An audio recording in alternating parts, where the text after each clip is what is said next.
Now here's another question frequently posed about using a journal. The question is, how often should I be writing? The answer to that is simple: as often as you wish and as often as you need. There are two extremes to avoid: never writing in your journal and constantly writing in your journal. In the first instance, you will be participating in life without capturing it, and in the latter case, you will be capturing life without participating in it. Life should be a delicate blend of both observation and action. And let me stress again that the first discipline to be mastered in using a journal is to develop the habit of always having it with you. If you do not open it for weeks at a time, that's okay. Just get into the habit of carrying it. Without much effort on your part, plenty of opportunities for putting it to use will present themselves. Also, the simple act of carrying your journal speaks to the world. It says, "I am a conscious observer and participant in life's events." When you present yourself to life as a serious student, life will respond by providing you with an endless opportunity to learn and grow and develop and enhance any and all aspects of your life. Remember, no tape program, no book, no seminar, and no encouragement from me can help you to develop the discipline to use your journal. Experience has taught me that the most I can hope to do is trigger your interest and enthusiasm. Recently, I had the chance to address a group I had spoken to several months before. The last time I had been with them, I had given one of my all-time best speeches on the importance of thinking on paper, with a particular emphasis on using a journal. They were an enthusiastic and responsive group, and it appeared from the many letters and cards that flowed in after my speech that my ideas had been particularly well received. However, just after I was introduced the second time, I asked the group one question: how many of you are now using a journal? I am sad to report that out of a group of almost 500, only a few hands were raised. The rest of the audience exchanged sheepish glances, much as you might give your doctor when he asks you if you have cut down on smoking. The mysterious workings of the human mind never cease to amaze me. We all know what is good for us. We all know that it will keep us healthy or happy or prosperous, but somehow we fool ourselves into believing that we'll start tomorrow. Tomorrow I will buy that book and read it. Tomorrow I will go on that exercise program. Tomorrow I will speak to John about that problem. Some people will actually listen to this tape, agree that keeping a journal could indeed change their lives dramatically, and yet never get around to writing the first page. But don't let that be you.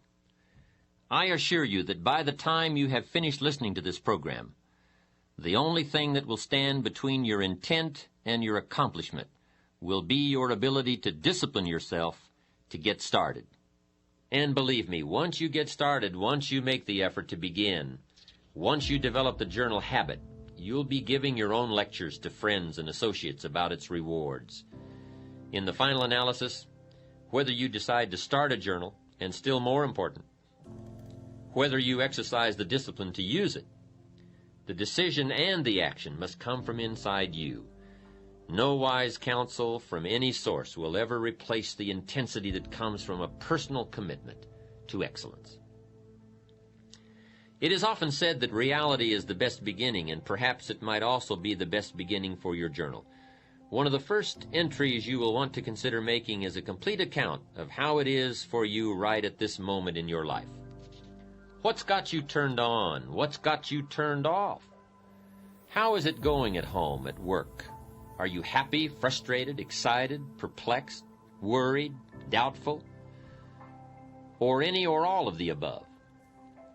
You may want to write a brief description of how it's going in each area of your life, and honestly tell it like it is. Perhaps in your writings you will uncover a particular void in your life that needs to be filled, or a major obstacle that must be tackled if things are to work out for you as you want them to. Use your journal to then chart out a course of action to eliminate whatever is standing between you and your better future. Examine your progress. Outline the steps you've taken or could still take. by the time you've dealt with these issues, your journal will have already become invaluable. If you find you are still having difficulty getting anything on paper, one of the first entries you might consider making is an explanation of why you bought the journal in the first place. If you will but pause to consider what you hope to achieve by using a journal, then what to put into its pages will be obvious. If, for example, you bought a journal to record your feelings, then write about your feelings. If you bought it to keep track of business developments, then write about your meetings, your clients, and the ideas you have about improving the products or services of your company. A journal should be used in response to a specific need, a need to express, to analyze, to ponder, to explain, to record, to consider, or to examine some or all of the elements and aspects of your life. And remember, there is no correct set of procedures for keeping your journal. Journals are as unlimited in possibilities as are the individuals who use them. Journals and life share one unique characteristic.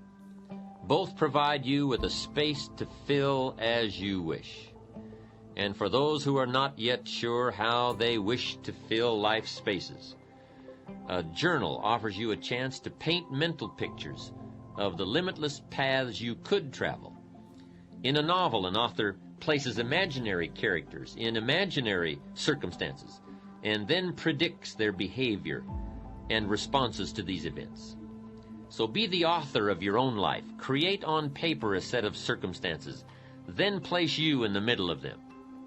How would you feel about doing that? What would it be like to live in that city? Being there, how would you feel having those responsibilities or those freedoms? Pick a direction and travel with your imagination to new environments, to new positions, to new opportunities. Create on paper an ideal job, describe an ideal relationship, state an ideal income, outline an ideal code of personal behavior, design an ideal lifestyle. Then take your dreams and transfer them into written goals with priorities and deadlines. List the specific steps you must take in order to achieve them, and then write out a detailed plan of action. Take your dreams for your mind to the page, and then take them from the pages of your journal and make them happen in your life. Learn to paint these mental pictures, and then, like an artist, create something of substance on the canvas of your life, using all of your available resources. Add new color, new depths, new dimensions, new meanings to where and who you currently are by exploring where and who you still can be. Set yourself free and explore the possibilities of life with paper and pen. There's no risk involved. You cannot fail. Stretch yourself mentally, expand your inner horizons, and you will find that life will respond in kind by presenting you with new opportunities and associations, new experiences from which to grow and learn, and new circumstances in which you will become more than you had previously dreamed possible. Remember the advice of Napoleon Hill, who wrote that whatever the human mind can conceive and believe, it can also achieve. Ponder also the biblical suggestion that as a man thinketh, so he becomes. And know without the shadow of all doubt that whatever you create on the pages of your journal, you can, with enough belief, commitment, discipline, and desire, create in your life. In closing, I would like to share with you the following thoughts from Will and Ariel Durant's 100-page masterpiece, The Lessons of History. Civilization, they wrote, is not inherited. It has to be learned and earned by each generation anew. Consider education not as the painful accumulation of facts and dates, nor merely the necessary preparation of the individual to earn his keep in the world, but as the transmission of our mental, moral, technical, and aesthetic heritage, as fully as possible to as many as possible, for the enlargement of man's understanding, control, embellishment, and enjoyment of life. If a man is fortunate, he will, before he dies, gather up as much as he can of his civilized heritage and transmit it to his children. and to his final breath he will be grateful for this inexhaustible legacy, knowing that it is our nourishing mother and our lasting life.